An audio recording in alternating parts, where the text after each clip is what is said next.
اسد الرحمان صاحب کو تو آپ سب جانتے ہوں گے، جمعے کی نماز بھی پڑھتے ہیں، یہاں PCSIR میں یہ انجینئر تھے، ورک شاپ انچارج بھی رہے ہیں، ریٹائر اسی میں ہوئے ہیں۔ میری ریٹائرمنٹ 2018 میں اپریل میں ہوئی ایز اے ڈائریکٹر۔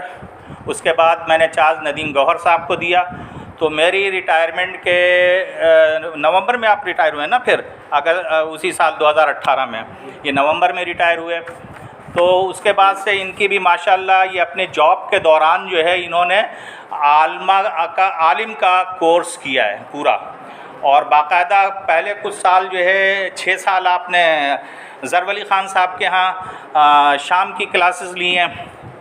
اس کے بعد باقاعدہ آخری 2 سال جو ہے دارالعلوم کورنگی میں یہ ہاسٹل میں ہی رہے، وہاں تقی عثمانی صاحب کے پاس، اور وہاں باقاعدہ انہوں نے سند حاصل کی ہے، اور تقی عثمانی صاحب کی ان کے اوپر خاصی شفقت بھی رہی ہے۔ تو یہ مت سمجھیں یہ باقاعدہ عالم ہے، اب یہ تجربے کی بات ہوتی ہے، مطالعے کی بات ہوتی ہے کہ آدمی جتنا عمر رسیدہ جتنا علم اس کا بڑھتا جاتا ہے، علم کا کوئی کنارہ نہیں ہے۔ جیسے اللہ کی ذات لامحدود ہے، علم بھی لامحدود ہے، کبھی آپ سمجھ نہیں سکتے۔ آپ پڑھتے جائیں گے، دروازے کھلتے جائیں گے، تو اللہ تعالیٰ فرماتے ہیں وَالَّذِينَ جَاهَدُوا فِينَا لَنَهْدِيَنَّهُمْ سُبُلَنَا، جو لوگ ہمارے راستے میں جد و جہد کرتے ہیں ہم ان کو راستے کھول دیتے ہیں۔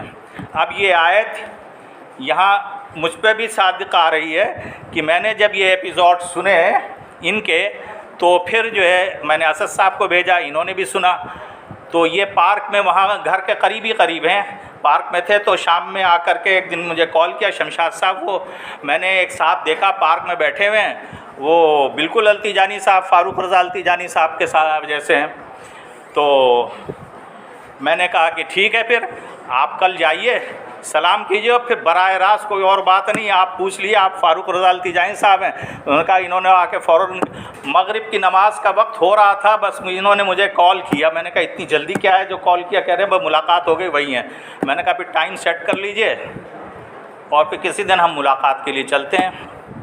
تو پھر ملاقات کے لیے ہم گئے اور ہم بیٹھے ہیں، تو تقریباً 1 گھنٹے اپنے ڈرائنگ روم میں انہوں نے مجھ سے بات کی، یہ بھی تھے۔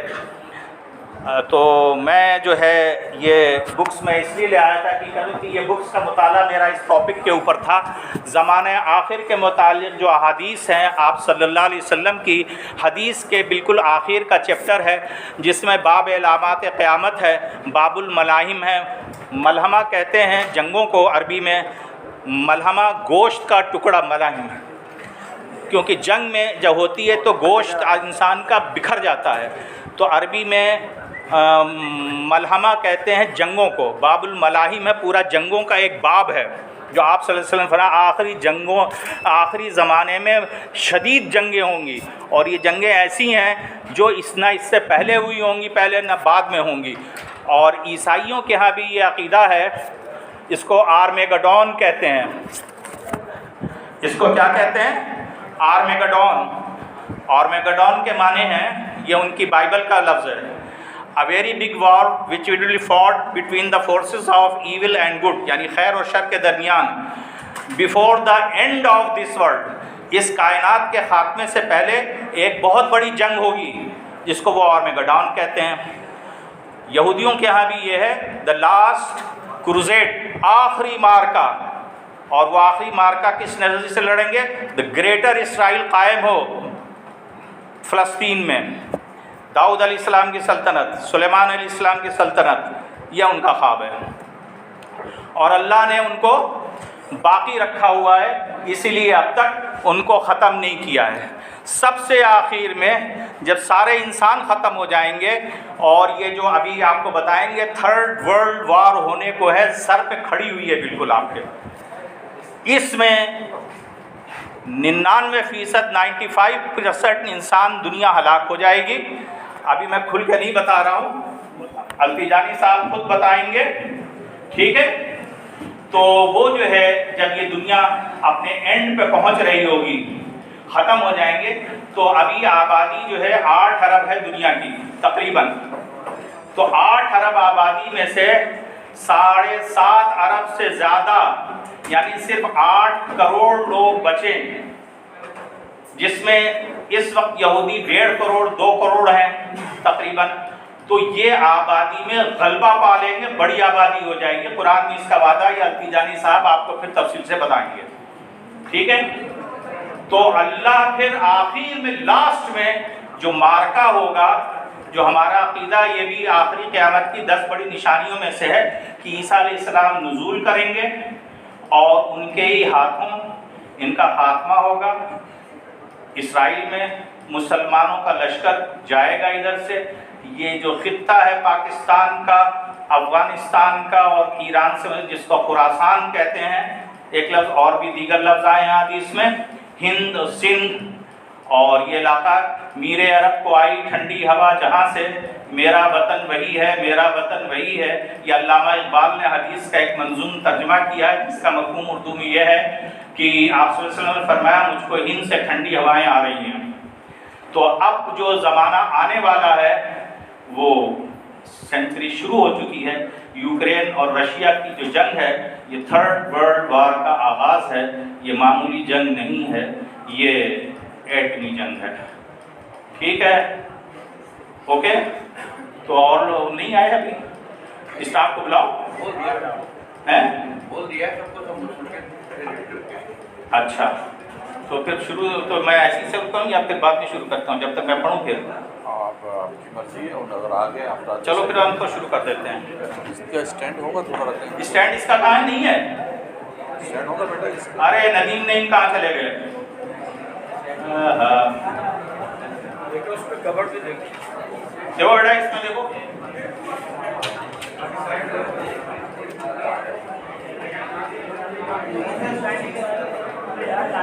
چلیں اسی کام چلاتے ہیں، پھر میں خبر دوں گا۔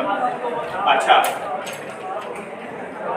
تو یہ سارے جو واقعات ہیں یہ شروع ہوں گے، تو اس کے بعد تسبیح کا دانہ صلی اللہ علیہ وسلم نے فرمایا جیسے ٹوٹ جاتا ہے، ایک کے بعد دیگرے چلے آئیں گے، اس کے درمیان وقفہ بہت کم ہوگا۔ اب ابھی باقاعدہ شروع کرنے سے پہلے پھر یہ میں کچھ آپ کو اسی پہ تبصرہ کر دیتا ہوں۔ قرآن میں اللہ تعالیٰ نے سورہ دخان میں آیت نمبر 10 اور 11، فَارْتَقِبْ، بس انتظار کرو، یوم تأتی السماء، اس دن کا جب آسمان پہ دیکھو گے تم، بدخان مبین، ایک واضح دھواں، مبین کے معنی واضح اور دخان کے معنی دھواں، یغشی الناس، جو لوگوں کو گھیر لے گا، ھذا عذاب علیم، اس کو اللہ تعالیٰ نے کہا یہ دردناک عذاب ہے۔ یہاں ایک بات اس میں غور کرنے کی ہے عربی اس کے لحاظ سے، کہ یہاں آپ صلی اللہ علیہ وسلم نے دعا مانگی تھی کہ اے اللہ میری امت پہ عذاب نہیں دینا کہ امت پوری ہلاک ہو جائے، اللہ نے یہ دعا قبول کی ہے۔ لہذا جو کچھ ہو رہا ہے یا تو اجتماعی طور پہ نہیں ہے، لیکن یہ جو آپ بیان کیا اللہ نے، یہ دردناک عذاب ہے، بہت بڑے پیمانے پہ، اس میں 95% آبادی ختم ہو جائے گی۔ اب میں زیادہ آگے نہیں بیان کر رہا ہوں کہ کون کون سے ملک صفحہ ہستی سے مٹ جائیں گے اس میں۔ اور یہ جو دھواں ہے یہ ایٹم بم کا دھواں ہے، ہائیڈروجن بم کا دھواں ہے جو دنیا پہ چھا جائے گا۔ تو آپ صلی اللہ علیہ وسلم نے فرمایا کہ سورج کی روشنی زمین پہ نہیں آئے گی، لوگ اندازے سے نماز پڑھیں گے۔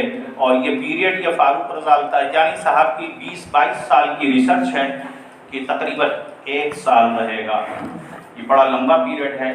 اب یہ باقی باتیں تو یہ کریں گے، ٹھیک ہے؟ اور بہت سی قرآن کی آیات ہیں، اقترب للناس حسابهم وهم فی غفلۃ معرضون، قیامت قریب آ گئی اور لوگ غفلت میں پڑے ہوئے ہیں، یعنی ان کو ہوش نہیں، یعنی حساب کتاب کا وقت، اقترب للناس، حساب کتاب کا وقت قریب آ گیا اور لوگ غفلت میں ہیں۔ دوسری جگہ فرمایا سورہ قمر میں، وہ بھی پہلی آیت ہے، یہ اقتربت الساعۃ وانشق القمر، قیامت قریب آ گئی اور چاند 2 ٹکڑے ہو گیا۔ تو چاند کا 2 ٹکڑا ہونا، اہل مکہ نے آپ کی نبوت کی نشانی مانگی تھی کہ آپ چاند کو 2 ٹکڑے کر دیں، تو ہم آپ کو تسلیم کر لیں گے۔ وہ بات تسلیم نہیں کیا زیادہ تر لوگوں نے، لیکن یہ آپ کا بڑا معجزہ تھا اور یہ دنیا میں ہر طرف دیکھا گیا، یہاں تک کہ بعض اس میں آتا ہے کہ ہندوستان تک میں لوگوں نے دیکھا اس کو، کہ چاند ایک حصہ ادھر چلا گیا، ایک حصہ ادھر چلا گیا، پھر آ کے اس پہ جڑ گیا۔ بہرحال تو یہ سارے واقعات ہیں۔ اب ہم اس دور میں داخل ہو چکے ہیں جہاں یہ مرحلہ شروع ہو چکا ہے، لہٰذا بہت ٹف ٹائم ہے، اس کو سمجھ کے عمل کرنے کی ضرورت ہے، دل برداشتہ ہونے کی ضرورت نہیں ہے۔ تو شروع کریں گے جی، تو آگے دیکھو کون، میں پھر شروع کرتا ہوں۔ ہاں وہ میں ہاں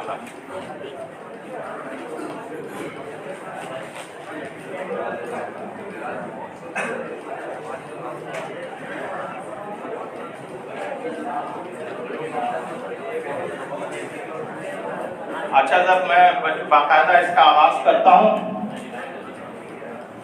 الحمدللہ وکفا وسلام علی عبادہ الذین اصطفی، اما بعد فاعوذ باللہ من الشیطان الرجیم، بسم اللہ الرحمن الرحیم، انما مثل الحیاة الدنیا کماء انزلناہ من السماء فاختلط به نبات الارض مما یاکل الناس والانعام حتی اذا اخذت الارض زخرفها وزینت وظن اہلها انہم قادرون علیہا اتاها امرنا لیلا او نہارا فجعلناها حصیدا کأن لم تغن بالامس کذالک نفصل الآیات لقوم یتفکرون۔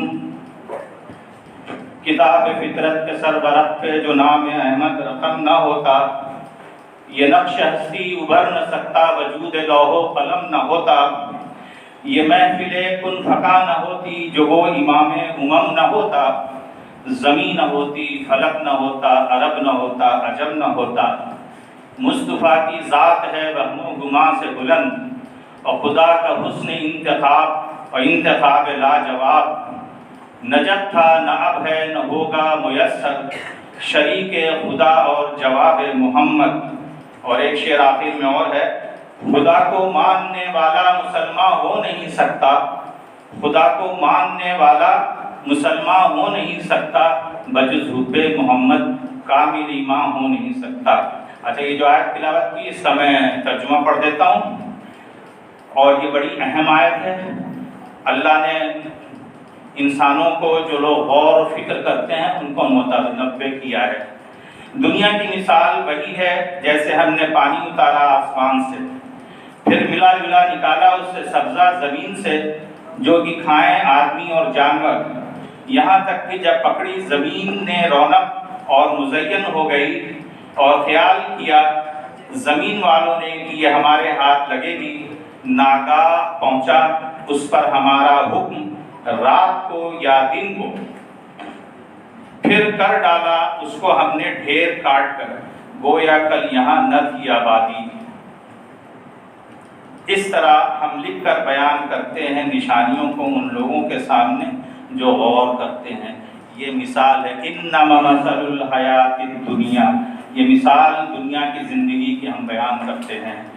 اس میں بڑی عبرت ہے، بڑی نگاہ ہے، جو لوگ غور کرتے ہیں یہ سانحہ جو ہونے والا ہے یہ بھی ایسا ہی ہوگا، اسی سے متصل ہے۔ باقی جو ہے فاروق رضا التیجانی صاحب کا تعارف پھر کرا دیتا ہوں۔ ان کی پیدائش شارجہ کی ہے، بائی برتھ کہاں ہے؟ شارجہ میں۔ ان کے والد صاحب شارجہ میں رہتے تھے، وہاں یہ پیدا ہوئے، تو ان کی عربی زبان جو ہے سمجھ لیں، مادری تو نہیں کہہ سکتے، مادری زبان جیسی ہے، لہذا قرآن حدیث کو سمجھنے میں ترجمے کا سہارا نہیں لینا پڑتا ہے، براہ راست اس کے جو معنی ہوتے ہیں وہ سمجھتے ہیں۔